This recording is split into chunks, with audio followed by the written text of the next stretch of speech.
안녕하세요. 얼마 전 결혼이라는 무덤에서 기어나온 40대 초반의 여자예요.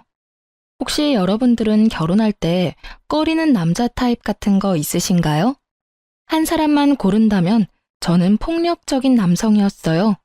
저는 순하게 생긴 외모와는 다르게 기가 좀 센 편이거든요.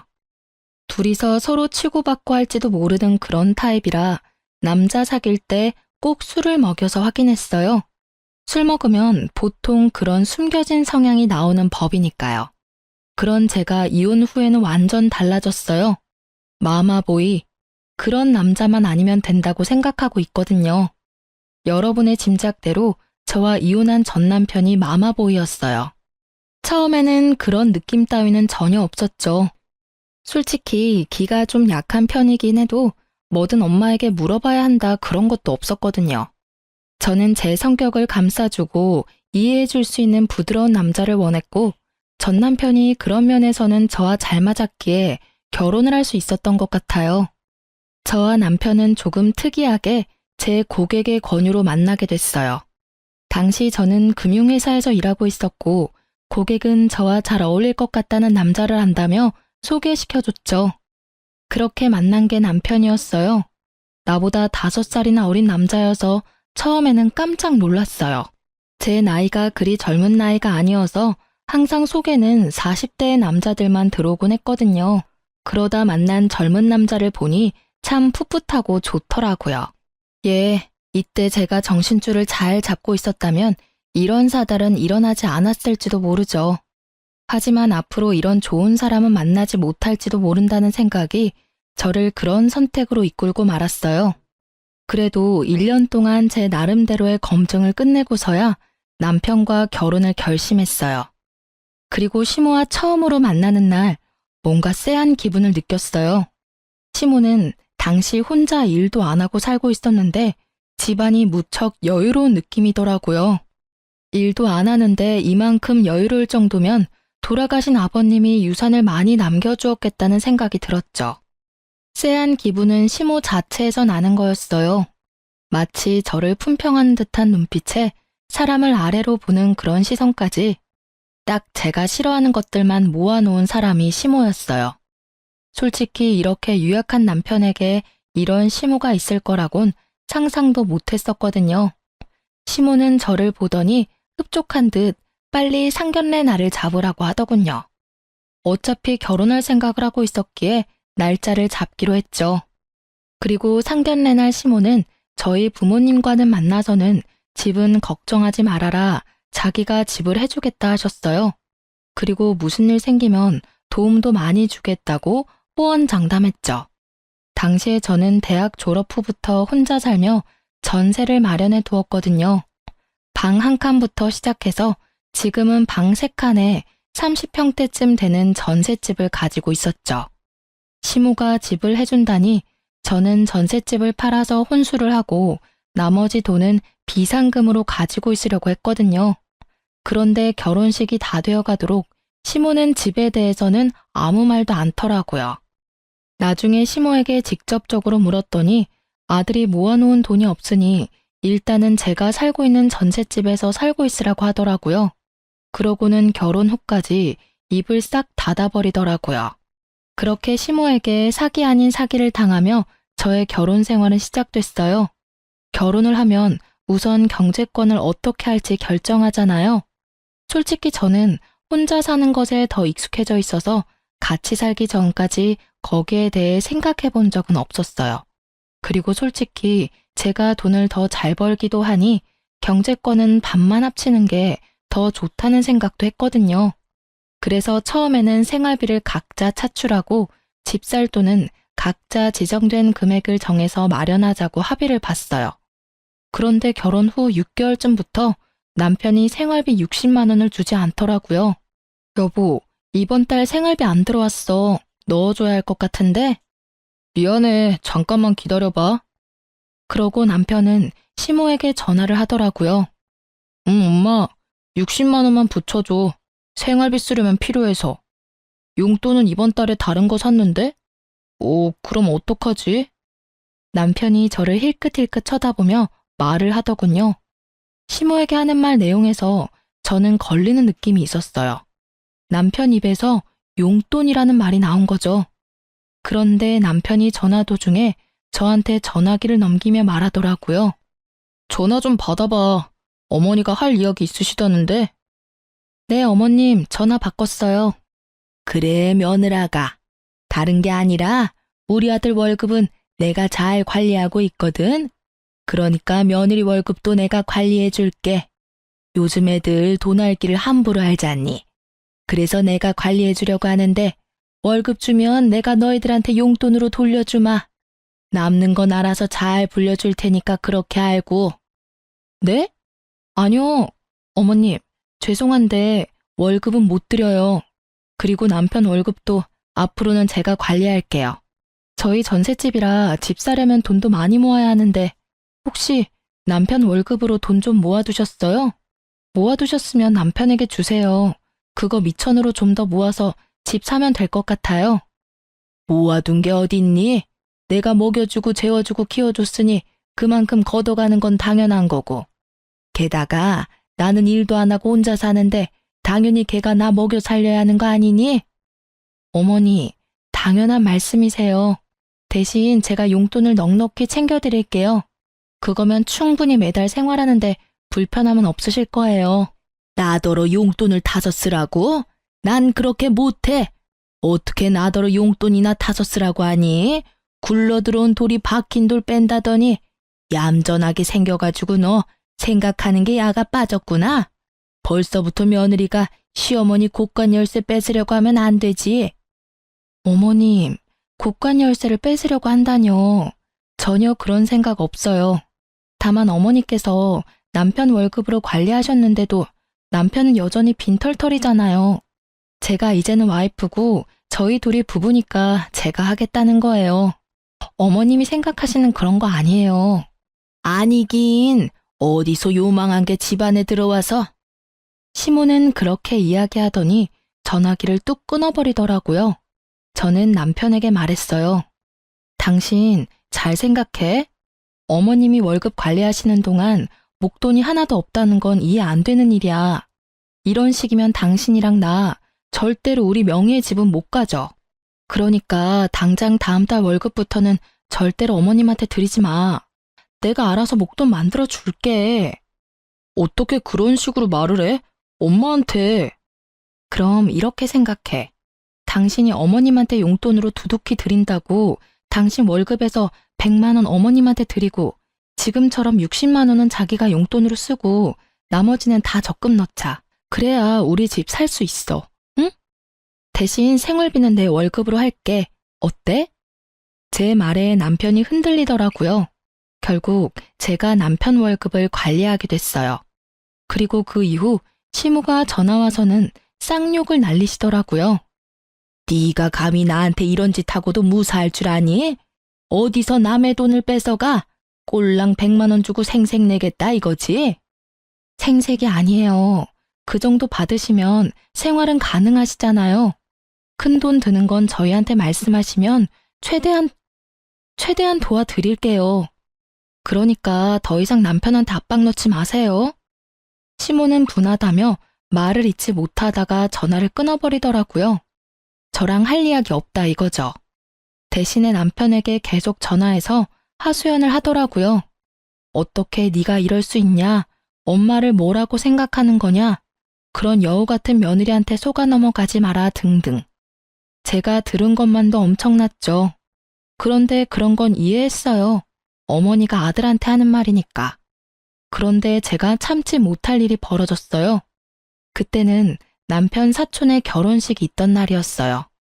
좋은 날이었고 남편이 청첩장을 받아왔길래 시모도 갈 거라고 예상하고 시모가 내야 할 축의금까지 챙겨서 결혼식장으로 향했어요. 예식 전에 조금 일찍 도착한 저와 남편은 시모의 뒷모습을 보고 시모에게 걸어가고 있는 중이었어요. 그런데 가까이 가자 시모 목소리가 또렷하게 들리더라고요. 아유, 정말 미치겠어. 어디서 여우 같은 게 기어들어와서는 우리 아들을 완전히 망쳐놨지 뭐야. 게다가 집안도 꼴이 말이 아니야. 욕심이 얼마나 끝도 없는지. 욕심이 얼마나 끝도 없는지. 아니, 내가 아들 월급 착실히 관리해줬는데도 아들 월급을 싹 다 가져가 놓고는 세상에 용돈이랍시고 쥐꼬리만큼 주는 거 있지? 시모가 제 욕을 하고 있더라고요. 아주 시원하게 말이죠. 일가 친척 다 듣는 곳에서 며느리 흉보는 시모를 보고 있자니 자기 얼굴에 침 뱉는 꼴이라는 걸 전혀 모르고 계시더라고요. 그렇게 열심히 자기 무덤 파는 시모를 모른 척 하기에는 제 성격이 너무 더러웠죠. 어머님한테 돈 100만 원은 쥐꼬리만큼인가 보네요. 저희는 한 달 용돈으로 100만 원 드리는 것도 많이 드린다고 생각하고 있는데요. 솔직히 어머님이 용돈만 타가시는 건 아니잖아요. 가전 고장나면 부르고 집안의 경조사태도 돈 해달라고 그러시고 하다못해 공과금도 저희가 내드리잖아요. 뭐가 그렇게 못마땅하셔서 친척분들 다 계신 데서 이렇게 며느리 못난 점만 지적하고 계신지 저는 잘 모르겠네요. 네가 여긴 무슨 일이냐? 저희도 초대받아서 왔어요. 어머님이 알고 계실 거라고 생각하고 말을 안 드리긴 했는데 이렇게 어머님이 못마땅해하는 점도 알게 돼서 어찌 보면 다행이기도 하네요. 마음에 쌓아두는 것보다는 역시 푸는 게 더 편하시죠? 틀린 말은 아니지 않니? 난 평소 내가 생각한 대로 이야기한 거야. 다른 사람들도 네가 어떤 여자인지 제대로 알아야 하지 않겠니? 그래야 나처럼 당할 일도 없지. 마치 본인이 피해자라는 식으로 이야기하는 시모를 보니 너무 열이 받아서 미칠 것 같았어요. 결국은 참지 못하고 퍼부어버렸죠. 어머님이 그렇게 생각하신다니 유감스럽네요. 솔직히 저도 어머님에 대해서 하고 싶은 말은 많지만 꾹 참고 있었거든요. 솔직히 결혼 전에 집 한 채 해주겠다고 하시고는 결혼 후에는 돈 없다며 모른 채 하신 건 이해했어요. 그런데 저희 남편 월급 관리하시는데 그 많은 월급이 다 사라졌다는 건 좀 걱정스러운 일이잖아요. 지금 살고 있는 집도 제가 처녀 때부터 살던 전셋집인데 착실하게 모아두었다면 집 한 채 정도는 대출받아서 살 수 있었을 텐데 아쉽네요. 그래서 그때 어머님이 제 월급도 내놔라 했을 때 못 드린 거예요. 제 월급도 다 사라질까 봐요. 제 이야기에 그걸 듣고 있던 주변 지인분들이 모두 깜짝 놀란 얼굴을 하며 쑥덕거리더라고요. 걸어온 싸움을 마다하지 않는 게 제 성격이라 저도 시모의 험담에 험담으로 돌려준 것뿐이었어요. 제 말에 시모 얼굴이 익어버린 문어처럼 새빨갛게 변했어요. 저는 그걸 보고도 덤덤하게 한마디 덧붙였어요. 그리고 저는 적어도 남편 돈으로 적금은 넣어요, 어머님. 적금 하나 없이 장가 보내신 건 어머님이시고요. 그래서 지금 제가 처녀 쪽부터 살던 전셋집 신세 아직도 지고 있잖아요. 저희를 그렇게 만든 어머님이 제 탓을 하시는 건 좀 아니지 않나 싶네요. 결국 시모는 그 자리를 참지 못하고 떠났어요. 저는 수군거리는 사람들을 뒤로 하고 축의금 내는 곳으로 가 남편 봉투와 시모 봉투를 같이 줬어요. 뒤에서 사람들 말이 다 들리더라고요. 시모를 파렴치하다 말하는 사람들이 많았어요. 아들 돈 가져다 뭐에 썼냐며 의문을 가지는 사람도 있었고요. 그렇지만 저에 대한 소리도 들었죠. 며느리 순해 보인다고 다루기 쉬울 것 같다더니 결국은 임자를 만났네. 시어머니에게 말 한마디를 안 지는 며느리를 들이다니 저 집도 조용하지는 않겠어. 그 이야기를 듣는데 그런 생각이 들더라고요. 설마 시모가 남편뿐만이 아니라 저한테도 빨대 꽂으려고 결혼시켰나 싶은 생각이요. 제 딴에는 심각하게 생각하는데 남편이 제 뒤를 쫓아와서는 귀찮게 종알거리더라고요. 엄마랑 싸우지 마. 솔직히 월급도 자기가 집 이야기 안 했으면 자기한테 줄 생각 없었어. 정말로 남편은 남의 편이더라고요. 마누라가 친척들 사이에서 욕 얻어먹는데도 자기 엄마 두둔하는 남편을 보며 고개를 저었어요. 이날을 기점으로 저와 시모의 사이는 건널 수 없는 강을 건넌 것과 마찬가지였어요. 당신은 부부가 뭔지 몰라? 함께 살기만 하면 부부인 줄 알아?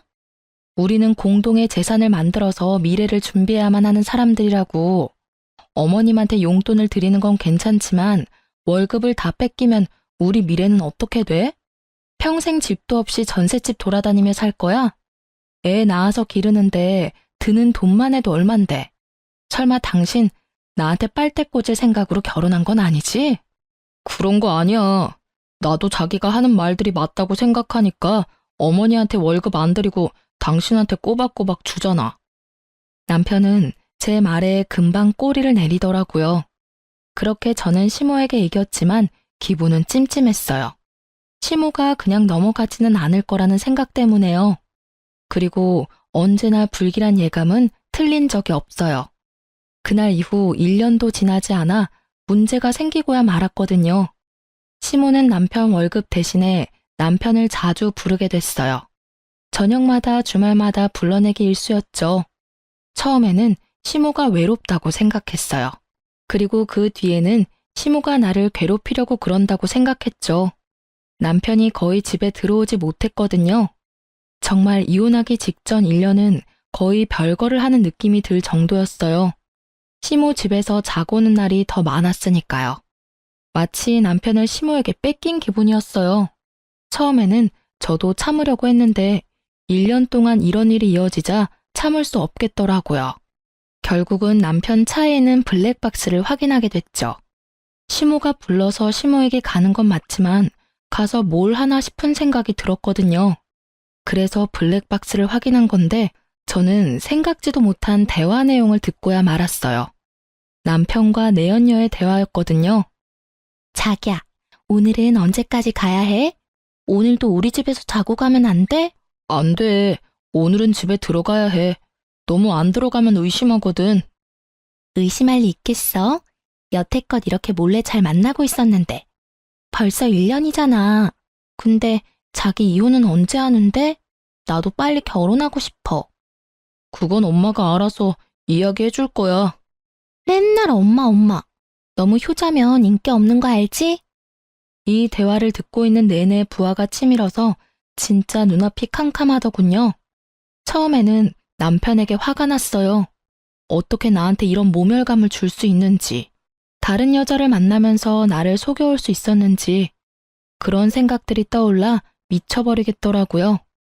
근데 가만히 둘의 대화를 들어보다가 결혼하고 싶다는 여자 이야기에 남편이 엄마가 알아서 해줄 거라는 말이 거슬리더라고요. 혹시 시모가 이 모든 걸 알고 있는 건 아닐까 하는 생각이 머리를 스쳤죠.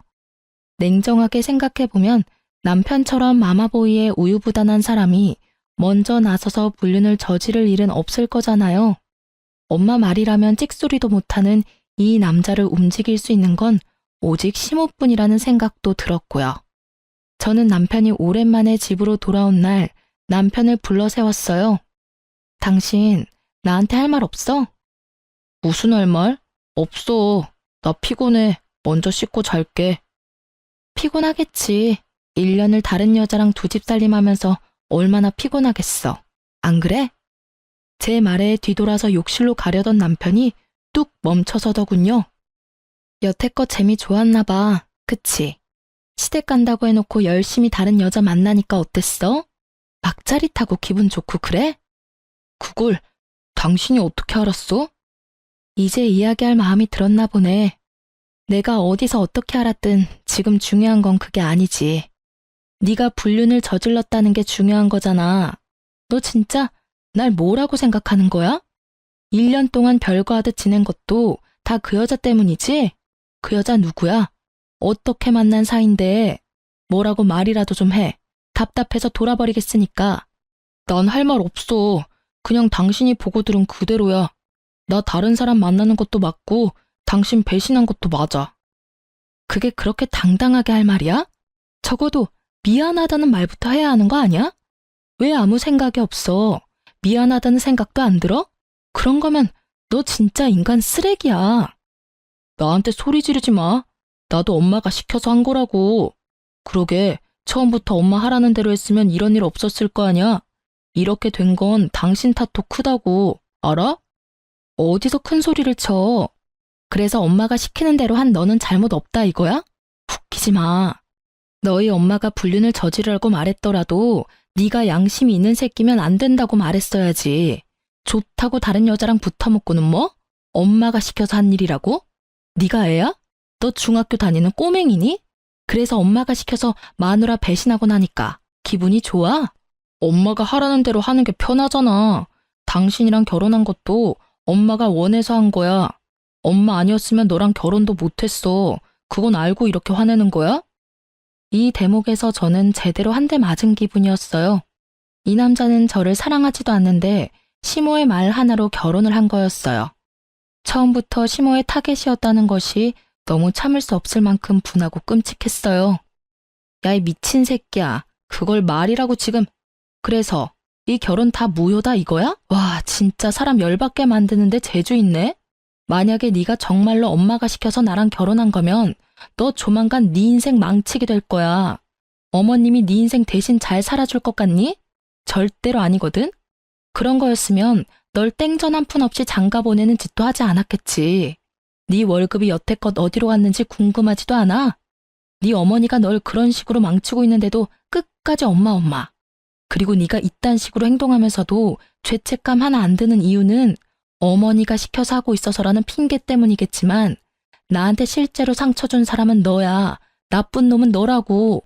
저는 남편과 대화를 할수록 열이 받는 걸 참을 수 없었어요. 다 됐고 우리 이혼해. 사랑도 없고 정도 없고 우리 사이에 뭐가 남았어? 만나는 여자랑 잘해봐. 대신 나는 당신 유책 배우자로 이혼 소송할 거니까 그렇게 알고 있어. 하긴 당신한테 이혼 말해서 뭐해? 어차피 이혼도 너희 엄마랑 이야기해야 되는 거잖아. 그렇지? 그리고 지금 당장 내 집에서 나가. 이 집에 한 줌의 기여조차 없는 당신은 여기 있을 자격도 없거든? 나갈 때 내가 준 건 다 놔두고 네가 가지고 온 것들만 두고 나가. 남편은 주섬주섬 물건들을 챙기더니 미안한 기색도 없이 집에서 나가더라고요. 그 뒤통수를 보니 열받더라고요. 그런데 1시간쯤 뒤에 시모에게 전화가 오더라고요. 남편이 시댁에 가서 다 말했구나 싶어서 전화를 받았죠. 그래, 나다. 너희 이혼하기로 했다면서? 잘 생각했다. 내가 봐도 너희 잘 안 어울려. 그러니까 앞으로 아들 월급은 가져갈 생각하지 마. 알았니? 지금 그걸 말이라고 하세요? 따지고 보면 이 이혼도 어머님이 다 만든 거잖아요. 남편이 자기 입으로 이야기 다 했어요. 이 여자도 어머님이 소개해줬다고. 어떻게 아들을 불륜남으로 만들어서 이혼시킬 수가 있어요? 그게 안 되는 이유라도 있니? 지가 싫었으면 그렇게 안 하면 될 일이었어. 그런데 좋다고 다른 여자 만난 거 보면 너하고 같이 살기가 싫었나 보지. 난 그렇게 생각해. 내가 뭐라 말하든 걔가 싫으면 안 하면 그만이야. 그런데 걔가 그런 행동하는 건 다 걔가 그럴 만한 사정이 있어서 그런 거라는 생각은 안 드니? 나는 아들한테 조언한 것밖에 없어. 세상에 여자가 어디 너뿐이니? 더 좋은 여자도 얼마나 많은데. 그러게 처음부터 내 말을 잘 들었으면 이런 일도 없었을 거잖니? 네 인생에 오점을 남긴 건 다 네 탓이야. 그 이야기를 듣고 있노라니 남편 상간녀의 목소리가 떠오르더라고요. 그 여자는 알까요? 시모가 노리고 있다는 것을? 살다 상간녀가 측은하기는 처음이었어요. 그렇지만 그 여자도 다 알고 이 계획에 편승했잖아요. 그런 점에서는 그 여자도 자기가 직접 당해보면 알겠죠. 저는 시모에게 말했어요. 아들이 귀한 건지 아들이 가져다주는 월급이 귀한 건지는 모르겠지만 어차피 이혼하기로 했으니까 이혼 서류 작성해요. 그리고 저는 절대로 합의 못 봐요. 무조건 소송 가서 부당하게 제가 당한 건 다 돌려받을 거예요. 그렇게 알고 계세요. 저는 그렇게 이야기하고 전화를 끊어버렸어요. 목소리를 듣고 있으니 맨정신을 유지하기가 너무 힘들었거든요. 결국 그날은 누구에게도 이야기하지 못한 채 끙끙대며 술이나 진탕 마셔댔어요. 제 인생에 이런 일이 벌어질 거라는 건 상상조차 못했거든요. 그렇게 숙취에 시달리면서도 제가 제일 처음으로 한 건 이혼 전문 변호사를 찾는 일이었어요. 그리 어려운 일은 아니었어요. 주변에 이혼한 친구가 있는데 그 친구에게 소개받았어요. 그렇게 변호사 만나고 돌아오는 길에 시모가 전화가 왔더라고요. 너 이혼하려면 재산 분할해야 하는 거 알지? 어차피 우리 아들 월급 네가 다 가져갔으니까 그 절반은 돌려줄 거라고 생각해도 되겠지? 그리고 너희가 살던 그 집도 말이다. 그거 어차피 유지하는데 우리 아들 돈도 들어갔을 거잖아. 그 집 전세금도 반은 줘야 하지 않겠어? 그 집은 제가 결혼하기 전부터 살고 있었던 전셋집이에요. 그 집 들고 올 때 남편은 돈 한 푼 없이 결혼했죠. 어머님은 도와준다고 말만 하고 아무런 도움도 주지 않았으니까요. 결혼할 때부터 애초에 아무것도 가지고 오지 않은 남편에게 제가 무슨 재산을 나눠야 할지 모르겠네요. 너희 부부였어. 5년을 같이 살았으면 그 집에 돈 한 푼 안 내도 유지비에 들어간 돈이 있을 거라고. 그에 대한 재산 분할을 원하는 거야. 원하시는 거 다 변호사랑 상의 한번 해보세요. 가져가실 수 있는 게 있나. 그리고 어머님이 뭔가 착각하시나 본데 이 이혼은 제가 원해서 한 이혼이 아니에요. 이혼하자는 말이 제 입에서 먼저 나왔을 뿐이지. 이혼 원인 제공은 어머님과 남편한테 있거든요. 그리고 남편은 유책 배우자고 어머님은 남편에게 여자를 소개해준 사람이죠. 그래서 어머님 상대로도 위자료 소송할 거고 그 여자 상대로도 위자료 소송할 거예요. 돈이 생기더라도 다 다시 저한테 돌아올 수밖에 없을 거예요. 이혼을 하게 된 원인이 왜 우리 아들이고 나야? 네가 문제지. 네가 나한테 한 짓들을 알고도 법원이 네 손을 들어주겠어? 그러니까 다 법대로 하시자고요. 저는 더 이상 어머님하고 할 말 없어요. 뭘 알고 계셔야 답이라도 하지. 아무것도 모르고 계시는데 무슨. 변호사랑 상의하세요. 전화를 끊고 나니 화딱지가 나더군요. 이혼하게 된 것도 열받고 짜증나는데 제가 가진 재산마저 반으로 나누자니 더 열받더라고요. 솔직히 남편 월급 중에 절반은 시모가 가져간 거나 다름없거든요. 남편 월급이 여태 어떻게 쓰였는지 알면 도리어 나한테 돈을 줘도 모자랄 판이건만. 그렇게 시모와의 전화통화를 끊었는데 모르는 번호로 전화가 오더라고요. 무시하려다가 혹시나 해서 전화를 받았는데 남편 상간녀가 전화가 왔더라고요. 만나서 할 이야기 있다고 해서 저도 그 여자한테 충고나 해줄까 싶어 나갔어요. 저는 그 여자 얼굴도 몰랐는데 그 여자는 제 얼굴을 알고 있더군요. 그런데 그 여자를 보는 순간 아 하는 소리가 절로 나왔어요. 얼굴이 무척 순하게 생겼더군요. 남 싫어하는 소리는 못할 것처럼 순둥순둥하게 생긴 얼굴이 시모가 딱 좋아할 것처럼 보였죠. 이 여자가 새로운 시모의 호구구나 싶었거든요. 그런데 저를 여기까지 불러낼 정도면 시모가 원하는 그런 순한 여자는 아니다 싶었어요. 무슨 일 때문에 보자고 하셨나요? 그 사람 이제 좀 놔주세요. 솔직히 1년도 더 넘게 부부다운 생활 못 하셨잖아요. 그 사람 이제 제 사람이에요. 그쪽 분도 이제 알 때는 된 것 같은데 왜 놔주지를 못하고 계속 그 남자한테 집착해요? 이건 또 무슨 뜬금포인지 저는 고개를 갸웃했어요. 저는 남편을 잡은 적이 없었고 먼저 이혼하자고 했었는데 죄송한데 뭔가 잘못 알고 있으시네요. 저는 그 사람한테 집착한 적 없어요. 이미 이혼 서류도 제가 써서 그 사람한테 먼저 줬고요. 제가 그 사람한테 집착한다고 누가 그러던가요? 혹시 그 사람 어머니가 그런 말 하던가요? 제가 집착하고 있다고? 그래서 그 어머니 몰래 여기 나 부른 거고. 여자는 대답도 못하고 빤히 쳐다만 보더라고요. 자기가 섣부르게 행동했다는 생각이 있었겠죠. 저는 그 여자 몰래 핸드폰을 켜서 녹음 먼저 했어요. 아가씨, 솔직하게 말해봐요. 제 남편 만난 거 그 사람 어머니 때문이죠?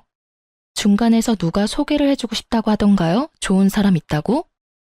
상간녀는 여전히 입을 다물고 있더군요. 입을 열면 불리하다는 생각을 했나 봐요. 내가 이런 말하면 어떻게 비칠 줄 알긴 하는데 말하지 않고 넘어갈 수는 없을 것 같아요. 제 남편 어머니 보통 사람 아니에요. 사람을 돈으로 보는 경향이 있거든요. 저희 헤어진 것도 남편이 당신이랑 바람나서 헤어진 게 아니라 시어머니가 남편에게 당신을 소개해줘서 저랑 남편이랑 헤어지게 만든 거예요. 그게 뭐가 문제죠? 어머님은 저한테 며느리가 너무 못됐다고 하셨거든요. 아들을 구속하고 집착하고 월급까지 가져가는 도둑이라고요. 그런 여자라면 당연히 엄마라면 떼어놓고 싶겠죠. 저는 속으로 웃음이 나더군요. 시모는 또 꽝을 뽑으셨더라고요. 이 정도로 당당한 여자가 시모가 하는 대로 놔둘 리 없죠. 그래요? 그럼 결혼 전에 약속받으신 건 뭐가 있어요? 집을 해준다던가요? 돈을 해준다던가요? 그걸 왜 당신한테 말해야 하죠? 저한테는 집도 주고 돈도 주신다고 하셨는데 결혼식 이후에 입 싹 닫으셨거든요. 그리고 그 월급 이야기도 안 할 수 없네요. 결혼 전에 남편 월급을 시어머니가 관리했어요. 그런데 결혼할 때 돈 한 푼 없이 저한테 왔어요. 어머니가 관리해 주셨다면 당연히 목돈이 있어야 하는데 한 푼도 없는 것이 이상하다 싶었는데 다 쓰셨더라고요. 남편한테는 달랑 60만 원 용돈 주면서 그러더니 저한테 제 월급도 관리해 주겠다고 하시더라고요. 이제 무슨 말인지 아시겠어요? 전 그런 거 안 믿어요. 솔직히 헤어지는 마당에 무슨 말인들 못하겠어요. 그냥 이혼이나 빨리 해줘요. 저한테 이상한 이야기 하지 마시고요. 이혼은 소송 들어갈 거예요. 그리고 이런 이야기 일부러 해주는 거예요. 충고. 당신은 나처럼 되지 말라는 충고. 그 시어머니 본성 알면 결혼 생각도 못할 텐데. 용감하시네요. 저는 그 집안 사람들에게 두 손 두 발 다 들었으니 당신은 잘해보세요. 또 모르죠. 말 잘 들으면 길게 갈지도. 조언을 해준데도 들을 생각이 없는 상간녀를 보며 저는 미련 없이 자리 떠났어요. 상간녀의 눈빛에 가득한 불신의 기운이 참으로 안타깝게 느껴지긴 했죠. 하지만 상간녀가 남편이 유부남인 거 알고 만났다는 증거만 있으면 저야 앞으로 그녀에게 일어날 일들 같은 건 신경도 안 쓰이니까요. 이미 충고해줬는데도 들을 생각 없으니 자기 팔자인 거죠. 그렇게 상간녀와 헤어지고 저는 이혼 소송에 집중했어요. 사실 남편 앞으로 모아둔 목돈이 있었거든요. 남편 월급 중에 시모에게 들어가는 돈과 남편에게 들어가는 돈을 제외한 나머지 돈은 모조리 저축해 두었는데 그게 참 아깝다는 생각이 들었어요. 왜냐면 제 월급은 오롯이 생활비로 다 빠져나갔거든요. 그래서 돈을 모을 틈이 없었어요.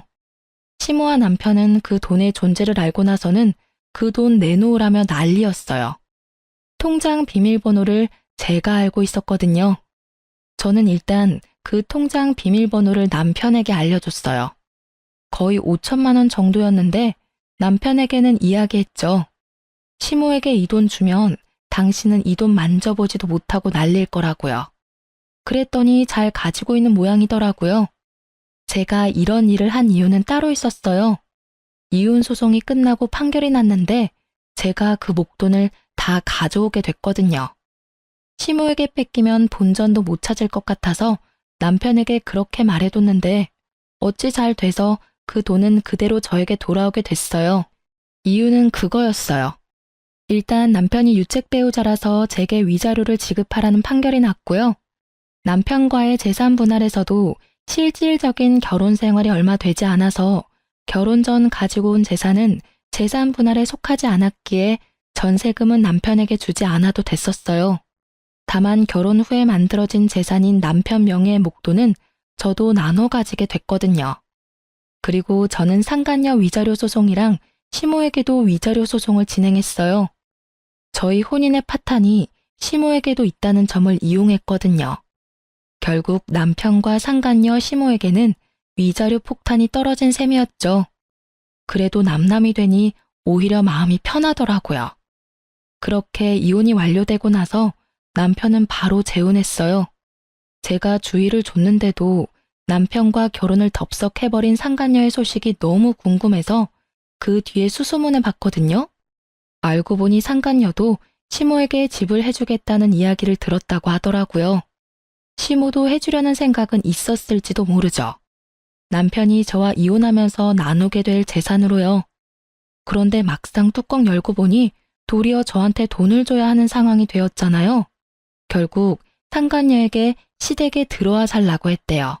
그러고는 저와 비슷한 순서로 일이 진행됐더라고요.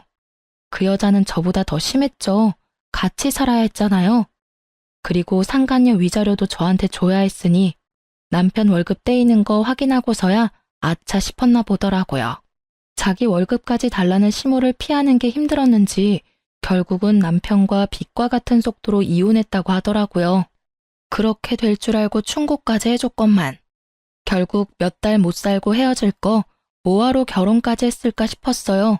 그것도 자기 팔자인 거죠. 전 남편은 두 번째 이혼 이후에 술을 먹고는 저를 찾아왔더라고요. 당신이 다 옳았어. 엄마가 나를 망치고 있었어. 내 인생은 이제 완전히 망가졌다고. 왜 여기 와서 이런 소리 해? 나 이제 당신 와이프 아니야. 당신도 내 남편 아니고. 그럼 누구한테 가서 이야기해? 두 번째 와이프는 석 달 만에 이혼하자고 하고는 아예 도망치듯이 나가버렸어. 게다가 나는 빈털털이고. 당분간은 위자료 때문에 계속 돈이 나가겠지. 그 여자 위자료도 내가 내주고 있었거든. 근데 어쩌나? 나 얼마 전에 회사 그만뒀거든. 그래서 당신한테 위자료 지급 못할 수도 있어. 회사를 그만둬? 뭐 때문에? 나 회사에 소문이 다 났어. 이혼하고 바로 결혼한 것도 소문거리였는데 재혼 후 바로 이혼한 것도 소문 확 퍼지더라. 결국은 사람들 수군거리는 소리가 너무 무서워서. 다른 직장 찾으면 되지. 뭘 고민하는데? 왜 고민이냐고? 일을 하면 뭘 해? 엄마가 계속 사고를 쳐대잖아. 얼마 전에는 내 앞으로 대출까지 받아서 쓰셨더라. 뭐 하느라 그만큼 대출 받았냐고 물었더니 옷 사고 가방 사고 액세서리 사고 품위 유지하려면 돈이 많이 든대. 나는 빚 때문에 허덕이는데. 그래서 내가 월급 맡기지 말라고 했잖아. 그러니까 당신 말이 하나부터 열까지 다 옳았더라고. 난 여태까지 엄마가 해주면 다 편하다고 생각했거든. 그런데 이렇게 계속 실패를 하다 보니 그게 편한 게 아니라 도피였다는 생각이 들더라고. 나한테 진정으로 옳은 이야기 해준 사람은 당신뿐이었거든. 그래서 말인데 우리 다시 시작해보지 않을래? 나 당신이 원하면 엄마랑도 인연 끊을 수 있어. 그건 절대로 안 돼. 아니 못해. 나는 다시 그런 일 겪고 싶은 마음 없어. 그리고 이렇게 내가 당신이랑 이야기하고 있다고 내가 당신을 용서했다고 착각하지 마. 나는 죽을 때까지 내 인생에 오점 남긴 당신 용서 못해. 냉정한 제 말에 전 남편도 흠칫하더라고요. 어디서 다시 잘해보자는 소리를 할 수 있는지. 지가 한 짓은 생각도 안 하고 엄마 탓만 하는 그런 면은 여전하더라고요. 그렇게 전 남편을 보내고 그야말로 평온한 시간을 보냈어요. 솔직히 완전 평온하지는 않았죠. 이혼하신 분들은 아시겠지만 수많은 사람의 관심 대상이 되거든요. 그런 관심이 사그라져 들 때쯤 전 시모와 우연히 길에서 만난 적이 있어요. 친정이 시댁과 가까웠거든요. 애써 무시하고 지나가려 했더니 저를 붙잡더라고요. 너 우리 아들한테 도대체 무슨 짓 했어? 걔가 그렇게 험한 소리 할 줄 아는 애도 아니었고 무엇보다 나를 탓할 아이는 절대 아니었다고. 그런데 너하고 이야기하고 나서 우리 집에 오더니 내 탓하며 짐 다 싸서 나가버렸어. 지금 몇 달째 연락도 되지 않아. 그걸 저한테 물으시면 어떡해요? 그거야말로 어머님이 잘 알고 계실 텐데요. 사람이 집을 나갈 정도면 당연히 같이 살고 있는 사람이 원인이지 않을까요? 어머님이 뭔가 했으니 그 사람이 도망갔겠죠. 거기에 저를 끼워 넣으시는 건 너무하시네요. 이제 완전 남인데. 네가 아니면 걔가 그렇게 변할 이유가 뭐가 있어? 하여튼 여전히 기분 나쁜 애야. 어떡하다 이런 애하고 엮여서는. 너랑 우리 아들 결혼하고 뭐 하나 잘 되는 게 없어. 너한테 나쁜 물이 들어서 월급도 안 주고 싹 다 가져가 버렸잖아. 그러게 용돈 받으면서 살 때 잘하시지 그러셨어요. 그랬으면 이혼할 일도 없었고 착실히 돈 모아서 호강시켜 드렸을지도 모르는데. 두 번째 며느리는 잘 지내고 있나 모르겠네요. 얼마 전에 이혼했다는 이야기는 들었거든요. 아들이 처복이 없어. 내가 봤을 때는 이 정도로 없으면 혼자 사는 게 맞아. 어떻게 여자 둘 다 못 참고 이혼을 해? 우리 아들이 뭐 빠지는 데라도 있니? 솔직히 그 정도면 어딜 가도 빠짐은 없지. 그렇죠. 솔직히 전 남편만 본다면 빠질 만한 데는 없죠. 그렇지만 결혼은 가족끼리의 결합이잖아요. 집안에 모시기 힘든 가족이 있으면 누구라도 힘들지 않을까요? 제가 봤을 때 제 전 남편은 처복이 없는 게 아니라 다른 복이 없는 것으로 보여요. 그냥 혼자 사는 게 확실히 낫겠죠. 저는 웃으며 전 시모의 말에 비꼬아줬어요. 처복이 없다니 제가 봤을 때는 부모 복이 없는 거죠. 본인도 마마보이가 되어서 여태껏 편하게 살긴 했겠지만 어쨌든 전 시모는 돈이 떨어져서 그런지 전 남편을 애타게 찾더라고요. 그럴수록 아들이 더 꼭꼭 숨어버린다는 걸 왜 모를까 싶었어요. 그리고 전 남편은 자기 엄마가 시키는 대로 하다가 결국은 와이프를 둘이나 잃고 빚만 남았죠. 저는 분노와 자책, 체념의 쓰리콤보를 겪고 서서히 마음의 평화를 찾고 있어요. 이따금 그때의 기억이 떠오르며 열받을 때도 있지만 그래도 그때와 비교하면 마음고생은 전혀 없으니까요. 사람 순진한 얼굴만 보고 호구되어 줄 여자나 찾던 시모가 자기 아들하고 싸우고 결국은 혼자 살게 된 걸 보니 자기가 한 행동 그대로 돌려받았다 싶더라고요. 그리고 전 남편도 결국 재혼한 여자와도 이혼하고 퇴사까지 하게 되었으니 이제는 자기 행동에 스스로 책임을 지게 된 거죠. 여태껏 시모 뒤에 숨어서 자기 합리화 열심히 했잖아요. 그걸 보며 저는 제 안에 있던 남자에 대한 기분이 극적으로 달라져 버렸어요. 절대로 마마보이는 안 된다는 걸요. 그건 효자가 아니라 비겁한 겁쟁이일 뿐이에요. 나이 40에 애도 없이 혼자 되어서 주변 사람들에게 위로도 많이 받았지만 쓴소리도 많이 받았어요. 늙어서 혼자 살면 볼품없다, 없어 보인다. 이런 이야기를 듣는 것도 이제는 아무렇지 않을 만큼 단단해졌다고 생각해요. 솔직히 제가 만약 그때 참고 살았더라면 저는 분명히 우울했을 거라고 생각해요. 빨리 빠져나온 걸 다행이라고 생각하고 있거든요. 부모 욕심으로 자식 인생을 마음대로 쥐락펴락하는 시모를 보니 없었던 남자를 기피하게 돼서 재혼은 생각도 못하고 있어요. 글 쓰는 내내 그날의 기억을 떠올리며 다시금 저를 돌아볼 수 있게 되었어요. 가끔 정말 힘든 일이 있을 때는 제 이혼 때를 생각해요. 이때만큼 힘든 일도 없었고 이때만큼 시달릴 일도 없었죠. 결혼은 무덤이라는 말을 스스로 실감하게 될 줄 몰랐는데 그래도 기어나와 보고서야 자유로운 몸이 좋다는 걸 깨달았어요. 앞으로도 제 인생에 알콩달콩한 부부 같은 건 없을지도 몰라요. 그렇지만 다음번에 기회가 혹시라도 온다면 제발 평범한 사람이기만을 바랄 뿐이에요. 지금까지 제 사연 들어주셔서 감사합니다.